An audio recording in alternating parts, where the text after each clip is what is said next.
Nimenyoroshwa na taxes hapa maana nimekasirika ile mbaya. Nimekuja pale kwa ofisi. What is the first thing utani handle? Well, I think everybody comes with a different thing on their plate, you know. So if for you it's stress, and you say about taxes, that's definitely stress. So the first thing is to just make sure you're aware of that stress. What is it doing exactly in your life, you know? What do you tell people who don't believe there is something like depression as you were talking about? I think it's hard to accept something maybe you've not experienced or you have experienced from a point of denial, because depression is definitely real. The statistics are there to prove there's been enough people who have taken their own lives, unfortunately, because of depression and other mental disorders. So depression is like, it's medically diagnosed? Yeah. So it's not something that I can just wake up today and I'm like, wow, mazee nye, man, mi nye, mbele nyuma niko na 50 bob, niko na depression. I think there's a difference between depressed the feeling and depression the disease. You can feel depressed, but you don't have depression. Okay. Yeah.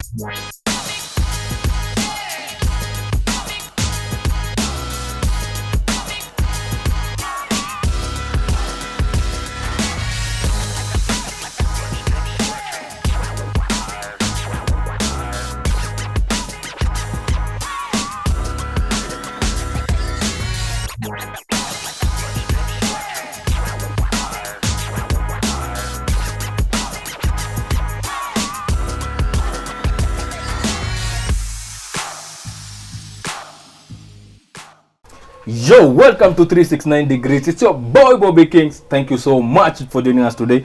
Please don't forget to subscribe, and thank you so much for your support and for joining us. Leo niko na mtu wangu. Wiki imekuaje? Eli Rangers? Yo man, wiki imekuwa tough, but we thank God we are here, si ndio? Yeah, alafu kabla tujendelea, today we are being joined by a very beautiful madam. Amazing. A very ionic lady. Intelligent. Wacha tuambie majina yake. Safi. My name ni Wangari. Wangari. Yes, and I'm happy to be here. Thanks so much for the invite. Karibu sana 369 Degrees. I hope you're comfortable. Umetitiwa fiti? Yes, so far so good. That's great. Amazing. So, niambie, Wangari, what do you do? I am a mental health coach. Mental health coach. Yes. Beautiful.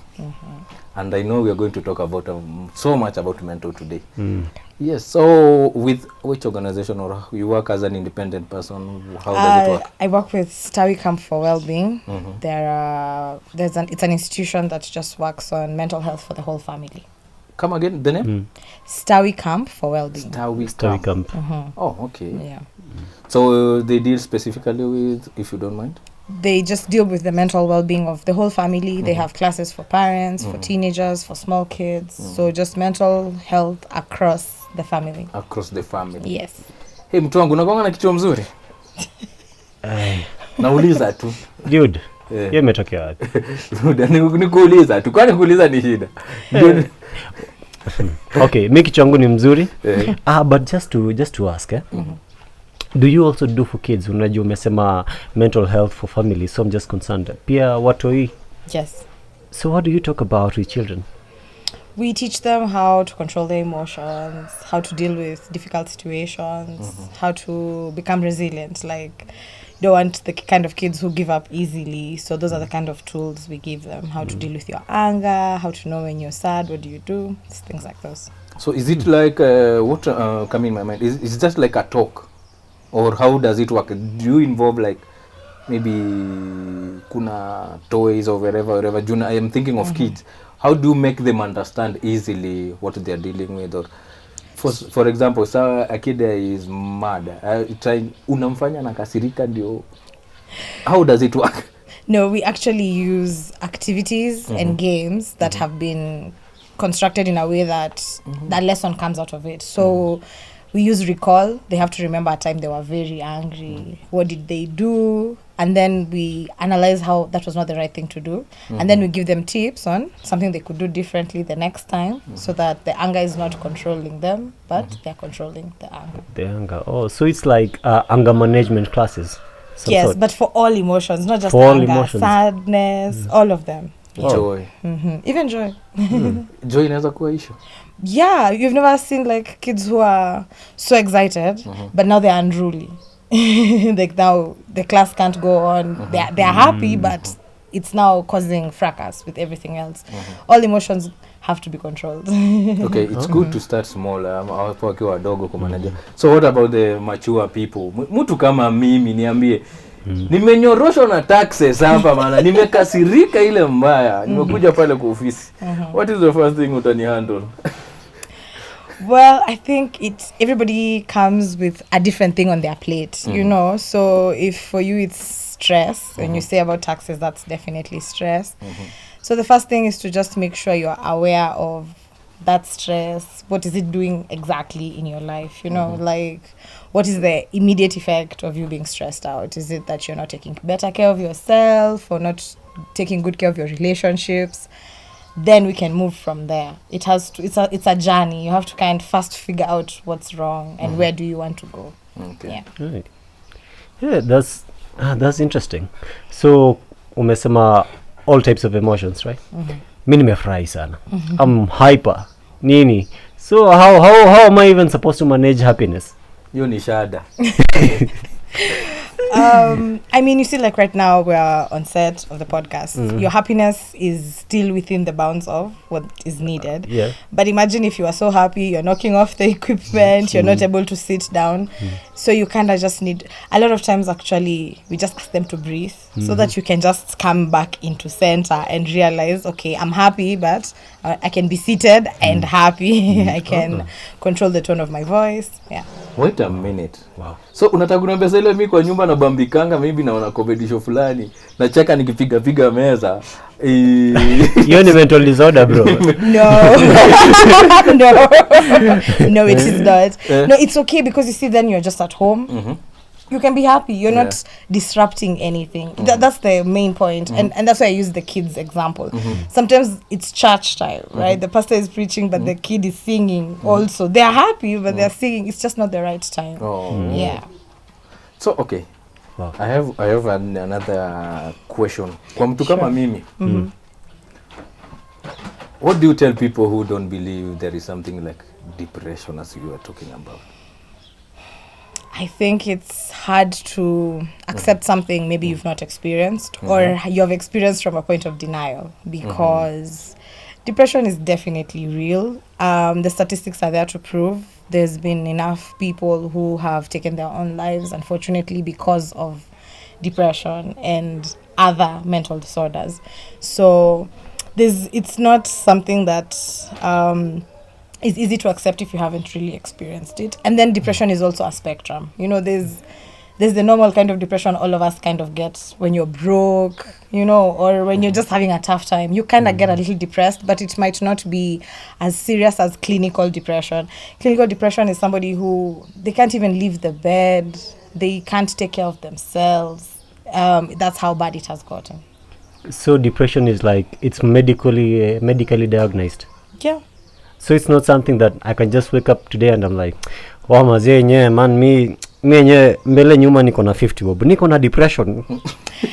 I think there's a difference between depressed the feeling and depression the disease. You can feel depressed, but you don't have depression. Okay. Yeah. What is the difference? Because I think the zote ziko na the word depression. They do, but like I said, because it's a spectrum, so depressed the feeling is very low on the spectrum. It's those feelings in that moment. You're sad. You're really, you know, you've had those days where you're broke. You don't want to leave the bed. You don't even want to leave the house. You will not be caught cleaning anything. You don't want to take a shower. You don't want to pick up anybody's phone calls. That's just how you're feeling. Like life, imekuchapa na sasa hapa ndio tuko. That's feeling depressed, right? Depression as a disease, it's not just today. It's every day. Somebody can't wake up. They just, you know, people who live in a state of such disarray, like the house has never been cleaned, they don't take a shower, they never communicate with anybody well. Like communication is always a problem with them. They're constantly feeling those feelings of like sadness, despair. Everything they've given up. So the difference would be when you're having the feeling, you get over it. You see, you wake up the next day and you're feeling better. You take a shower, your friend visits, you know, you're not as depressed as you are. People with depression, it takes a lot more to get them out of that state. It's where people get where they are even being written for medication just to be able to help them to access the right, what are they called? Serotonin for happiness, so that you're able to be happy. Some people are not able to just access those things for themselves. Yeah. It's crazy because I know there are some, kuna wase kama mimi hapo nje wanaangalia wanasema, to me I feel it's just a personal responsibility. You need to do some things right. You don't have to be, inaitwaje, ufai kuandikiwa prescription ya happiness. Ufai kuandikiwa, it's your personal hunger, I mean, sio hunger. Hunger, you don't need medication for such things. Okay, that is a layman like me who thinking of that, where I think you have a lot of responsibility to your own. I feel giving, saying I'm depressed is giving something else more power over me. It's my responsibility. If I feel down, wake up, go play football. Okay? So etu uko hivyo. Ukitoka hapo hivyo kirudi kwa keja, you feel refreshed. You've done something different. The moment you are down, look something, an activity that you love to do, kujitoka ile ngori. I always find people saying I'm depressed. I'm like, bro, you are just being either lazy or you are not being serious with your life, because I know you can go out, do something an activity and spice up your life. I don't feel you need medication for such things. Maybe in terms of talking. Bro, hapo hivyo ningependa ku disagree na wewe vibaya sana. Disagree. What you're saying is being in a state of sadness. Ndio nasema. Ndio nasema bro, wewe unaongelea about sadness. Kukuwa depressed bro, haimaanishi utakimbia hapa nje usweta alafu urudi uko sawa. Being depressed, you can actually be depressed alafu unacheka na wasel, but you're not showing any type of signs. So wewe unaongelea, you're talking about being active. Is it you, or is it, sinakwambia, is an act of giving up in something? Depression. That's how I understand it. Ndio maana nimesema a layman, okay? Understanding. Okay, it's okay. I have a question. You can have a headache. Yes. You don't take painkillers, but you feel better. No, unakunywa maji. So you can drink water. Yes. But do you believe that you can have a headache that's so bad that you actually have to take medicine? Or actually have to go to the hospital? Say your head hurts so bad you can't even see. It's true, yeah. You have to go. It's the same thing. There's that's exactly it. It's a spectrum. There's a depressed where you can go outside, get some fresh air, feel better. But then the first thing is you have to empathize sometimes with other people's situations. Just because for you, that's what depression might look like, it doesn't look like that for everybody. People are going through a lot of things out here that they don't carry on their faces. So when somebody's saying they're depressed, it comes from a lot of things. And one of the tools we even give kids is, in order for you to tame an emotion, you have to be able to name it. I have to be able to say, I'm depressed, for me to even begin to deal with my depression. If I can't claim it, I can't fix it. And that's where I don't agree, because I feel it's an act of giving up with life. So because look at this point. This is my own opinion. Where I find ni nani kwa life apiti something in a muhati in one or another. Everybody's passing through something. Okay? It might be different levels, but kila mtu akona something inamsumbua one way or another. That's why I also don't like mambo ya unakimbilia kulilia msemo mwingine. Bro, I have also my own problems. Hata kama unaona naendesha range bro, naendesha disco, haimaanishi my life is all smooth. I have an issue. Somewhere. I may not tell you, I may not show you, but I'm also dealing with it. So man get. So I have no issue with you feeling that way, because everybody has an issue somewhere. But now when it gets to a point where you have to be written to take a chemical to get you hyped, to get you, that's where I draw the line, bro. Bro, akili yako iko rigid. Akili yako iko rigid. Na si mimi peke yangu, tuko Wakenya wengi basi. Hebu niambieni kwa comment section kama mna feel kama mimi. So the way you've said, yeah, kila mtu anapitia shida zake. Yeah, but definitely. do you also accept that not all of us have the same toolkit to deal with those problems? You and me, all of us were dealing with problems of taxes. The weather is horrible. Yeah. What our economy is sad. There are no jobs. Those are common issues across all three of us. Yes. But maybe you have rich parents, and as much as we're in the same table, you have a better toolkit to deal with all those challenges we're all having. Higher, maybe you have good friends. They check on you. How? They support you, Okay. and that's how you're able. Yeah. Maybe this other person has nobody. They have no family, or they have no any person who can bring any kind of outside support. You can't expect the levels of depression that both of us are having over the same issue to be the same. It will be very different. But there is no one with nobodies. What do you mean? You see, and that's a point of privilege. Just because you have somebody, you are assuming everybody's like you. Yes. How do you know? Man, say, if I look at this circle here, everyone is connected with mtu na mtu in a certain way. But There is no way you can tell me, how do you live? Are you the last man on earth? There's people who have toxic family backgrounds, meaning they've completely cut off their family. Yeah. And because of toxic family backgrounds, they're not good at building relationships, so they probably don't have friends. Not because they don't want to, but you had a toxic family already, uko na shida hapo. So making friendships or keeping friendships is even difficult. So now you don't even have friends. So when you're depressed, you're genuinely alone. Like you don't have your peeps. You don't know how to make a friend until you go somewhere with them. There's a lot of people in Nairobi alone who go home to themselves. That's it. Like it's just you and your problems, and then you wake up the next day, you and your problems.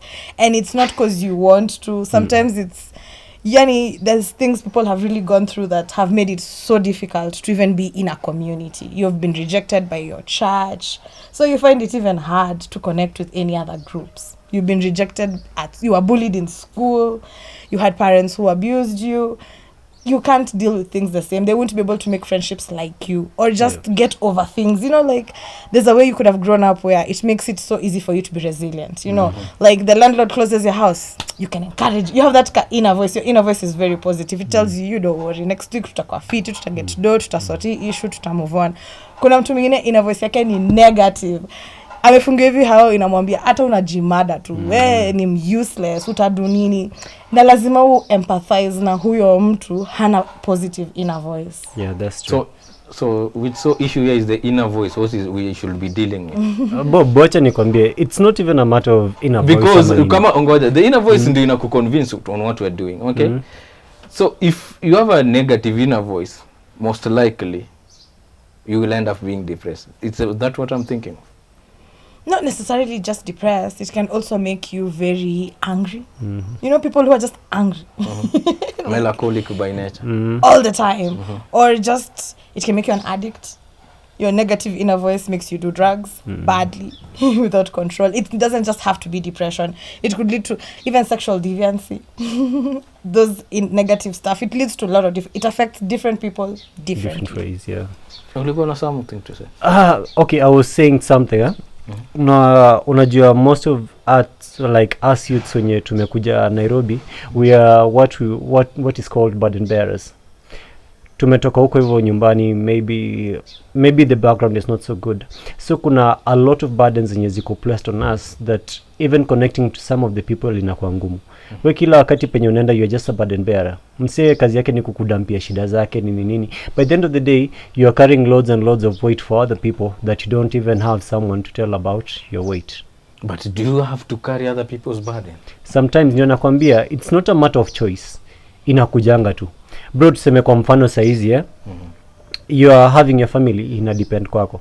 Alafu you are looking at the situation whereby you just have to step up and fill the role. Hakuna mse mwingine ata step up. Like you're just the one.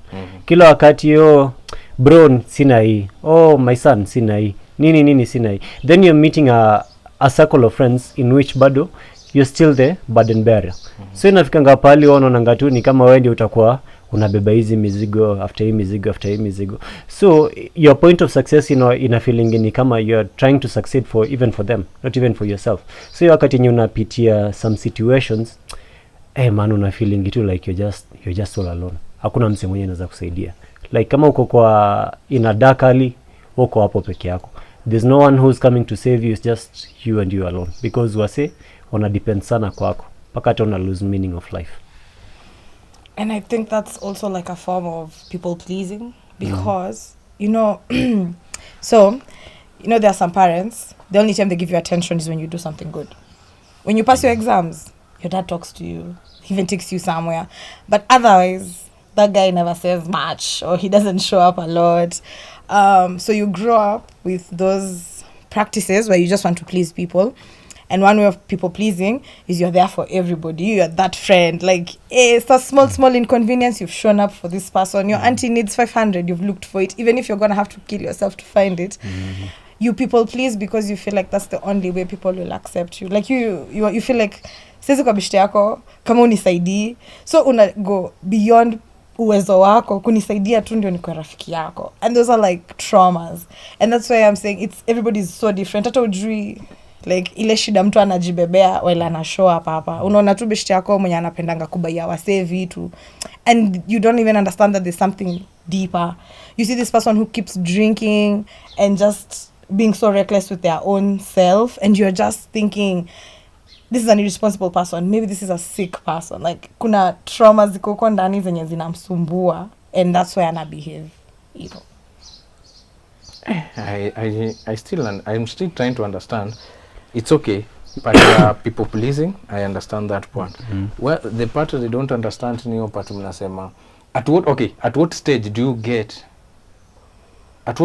you have to kuandikia mse medication for this thing? This is especially people who have reached points of like self-harm. You see, people who are a risk to their own lives. Do you have like an example to mention, Gina? Someone who did something crazy until you had to prescribe something for him or her? So me personally, as a coach, I can't medication is only prescribed by a psychiatrist. Okay. Not even just a therapist, a psychiatrist. This is a medical doctor who's dealing with mental health things. That's the only person who can prescribe. As a mental health coach, me can just help you with tools za kukusaidia everyday things like somebody who's depressed, just getting them on a schedule, getting them to go outside, have some sunshine, maybe read, engaging their mind. Those are the things I can give you. I can give you tools. A doctor can write you medication. By the time you're ending up in a doctor, you find it's a situation where, you know, in high school, how you hear some kid try to kill themselves, they were saved, they were taken to hospital. When that child is reviewed and they find like maybe they're on the farthest end of the spectrum, they are given this medication, and this medication is not like a life sentence. You understand? It's more like it's supposed to help you continue the tools. Like, you see, if you're already you can't just get out. Anyway, you convince kuamka. Actually, a good example I can give is anxiety, right? So a lot of people go through different kinds of social anxiety. I think I've even myself had moments where I have a lot of social anxiety. When you think about going outside your house, yani you do anything not to leave because you just know the way the outside world works, right? And somebody can come and give you tools and everything that you need to go outside, but you can't go outside. You've never heard of those people who are secluded, tokangi kwa nyumba ever. See, this kind of person, sometimes they might need that extra help, that medication they've taken. Imagine even it's like an antibiotic. Ameambiwa 5 days. For the next 5 days, ataweza kutoka kwa nyumba. Okay? The more anatoka kwa nyumba, the more ana build inside yeye that your routine ya anaweza toka. Dawa ikiisha anajaribu bado kuendelea kutoka. It's not like you're taking it and accepting it ati sasa my whole life sikuwa happy bila kumeza dawa. Hapana, ni kama tu vile antibiotic inakusaidia ku get better. Bado lazima ukule poa, bado lazima exercise, una get. It's just helping, and it's not a life sentence. It's something to get you started. And just a question, so ukisema about that medication, okay, let me just use this. Kuna rafiki yangu, a very close friend of mine, alikuwa anapitia some sort of depression, right? So kulikuwa nafikanga wakati fulani alikuwa anajikatakata, alikuwa anasema sometimes the pain yenye na feel externally, it's way better juu inamfanya forget about the pain inside, ndio? So mtu kama huyo akipewa madawa, anze kutumia madawa, what if it reaches to a point whereby he's so over dependent on those drugs mpaka akifeel without those drugs atarudi before like what he was doing? So where does it really get to that point? So you see, I don't your therapist can give you, your psychiatrist can't give you medication without you guys being on a plan. You see, it's not just, I mean, of course there's those dark side stories of medicine where doctors over medicate people just to make money, but I'm just saying, if you're like in a genuine doctor's office and they're giving you this medication, the plan is not to get you addicted. They're giving you medicine plus other tools, right? And the dose is managed, whereby you probably start off on a high dose, but as time goes on, the dose is reduced completely till it's taken away. So it's just the same way daktari hawezi kuambia tu unashikanga na homa amoxil every day for the rest of your life. Haiwezi hivyo. So it doesn't. Okay, is it really recommended that a patient sometimes and I feel some type of way and I'm like, mazee, mi na feel anxiety tu inataka kuniua and I have this job, nini najua nilimalizana nayo but nasikia niko anxious vibaya, can you prescribe me some dosages? I think you need, instead of medication, first you need to find out the source of your anxiety. You see, that's for me, that's the first regular step. Something that even your friend can help you is, even if you ever find somebody who's depressed, you can really help them find the source of the anxiety. For example, you can ask the last time they had an anxiety moment, what was it specifically? Is it that maybe ulifikiria vile unaenda kupanda mat, na maybe the last time ulipanda mat mulisumbuana na conductor, so ukifikiria your story unafeel huwezi toka. So ukisha identify your specific moment, then you're really able to think about how you're feeling, what were the thoughts going through your mind, and then once you reach your stage ya kufigure out thoughts zako, unapata logic sasa inaanza kujipresent. Unafikiria hizo thoughts uko okay, enyewe sio conductors wote wanaweza behave kama huyu mmoja. Pia unajambia enyewe nikipandia mat hapa I'm probably gonna be safer. Ama unajambia enyewe ningeenda na bishte yangu maybe singekuwa so anxious. Yani saa zingine you're crowded so much in pain that you can't even think about how you're getting to where you are at. So you just need a moment to think, to like, okay, I'm sad. What's going on with me? What am I feeling? What am I thinking? Then you get them, then you're like, you know, easy vitu zitapita. Hata nani juzi aliniambia pia ana go through the same thing. Then you're able to walk yourself out of it. But the acknowledgement is the first step. Like you really just have to accept it. Yeah, mimi nika niko depressed kiasi. And then No. I have a question for you. Please do. Uliza. Is it that you feel like claiming something like depression or anxiety is a sign of weakness? No, it's a sign of you declaring something that you can handle. Unaipatia more power than it is supposed to. Because I believe every human being, grow, you just need to know how to let these emotions out. You just have to find a path ya to let your emotions out. And the way you are speaking and explaining all this, I'm listening keenly, trying to understand. It's all this because of mindsets za watu. Because most likely, if you know how, for example, mimi najuanga nikijamba, mimi ni mkutu wa kupasua masahani. You understand yourself first. And get. So the next time I get angry, kama nini yangu ni kupasua masani, look away out enye si masani mimi ndo nanunua nazipasua. I get, and let that my anger out. What I don't understand ni why should someone accept akuna hii na anajua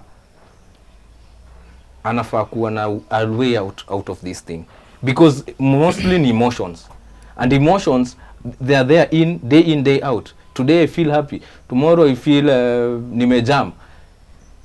Unless kuna story ya hormones ile najua ni ya women hiyo nda understand kwa nini, because huyo ni mtu mwenye hawezi control emotion nini what do you call them, hormones zake ni siku yake ya kukula moto, it's fine. But when you do bro umejam bana, amuka endo kacheze mpira huko, acha upuzi bana.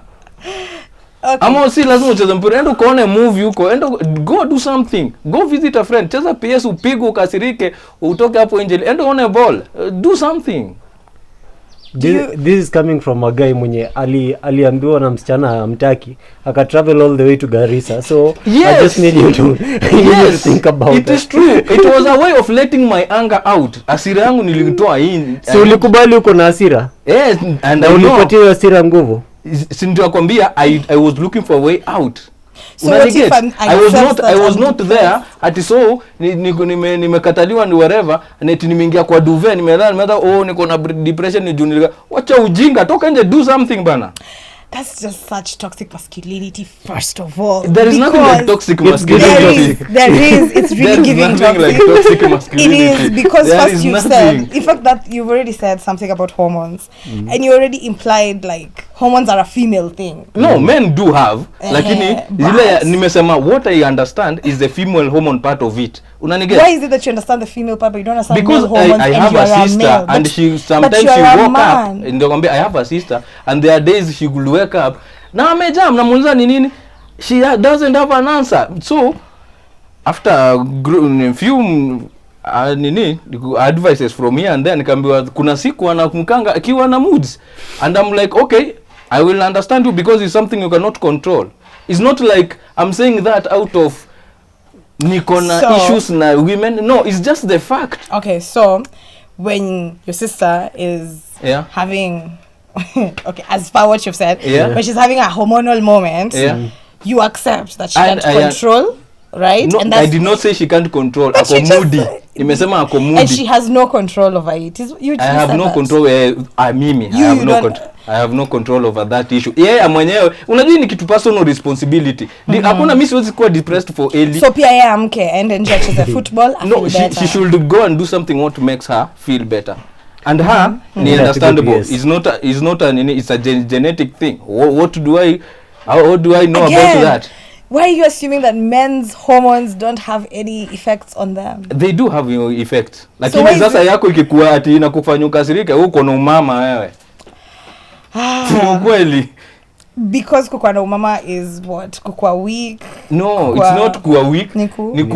You don't have control over things. Come on, women don't. So all men have control over things?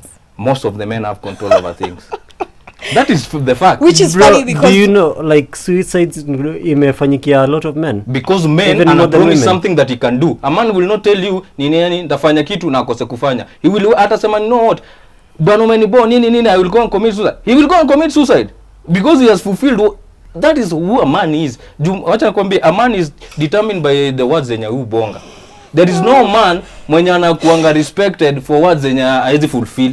So if you're a man and you say you're gonna kill yourself, go kill yourself. No, ameniambia listen to my question, listen to Ellie's question. Ameuliza more suicides are in men. And because men, they believe it is 100%. Actually, do you know why men have more suicides? Tell me. That mentality you're talking about. Not that mentality of, as a man, you can't be depressed. You can't just be lying around saying you're sad. Exactly. That's why there's so many suicides. It's because you guys are teaching these young men out here that they can't just be sad or have a difficult time. Just hold on. Which is really sad because young men need to be told that it's okay sometimes that ni tough na una feel vibaya na si ati uende ujimade and you're not not being a man because you're feeling like that. You are completely normal because everybody goes through these things and that resistance to even just accepting that you could struggle with something because you are a man does not help you. There is nothing like resistance because you're being a man.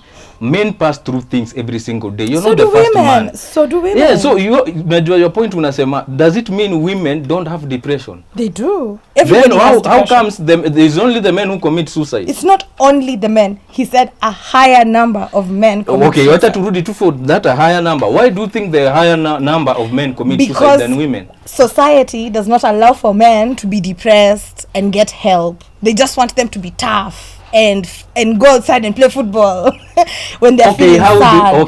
Tell me as a alternatively men were accepted and given tools to be able to handle when they're feeling sad, when they feel like they've let down, they've failed, especially when they've failed. In fact, let's just talk about failure. When a man has failed, if society encouraged them to use tools to feel better, to get back up and do better, then there would be less of those suicides. But because there's that whole when mwanaume kaa ngumu, move forward, not everybody can do that. Trust you me. Wacha nikwambie hapo umeenda part ya failure, hapo ndio hata umeharibu zaidi. Do you know how many men wanasikianga no every single day? What makes you think you are special as a man who could not feel no? Do you know how many no's unajua there is this thing that women don't understand. I'm sorry to say this. You can never understand how many times a man ana feel no. Ataenda approach demo wa kwanza ambiwe no, he will still go again and approach another one and still no. Ataenda amfanya an interview ataambiwa no. So how do you feel when you're told no?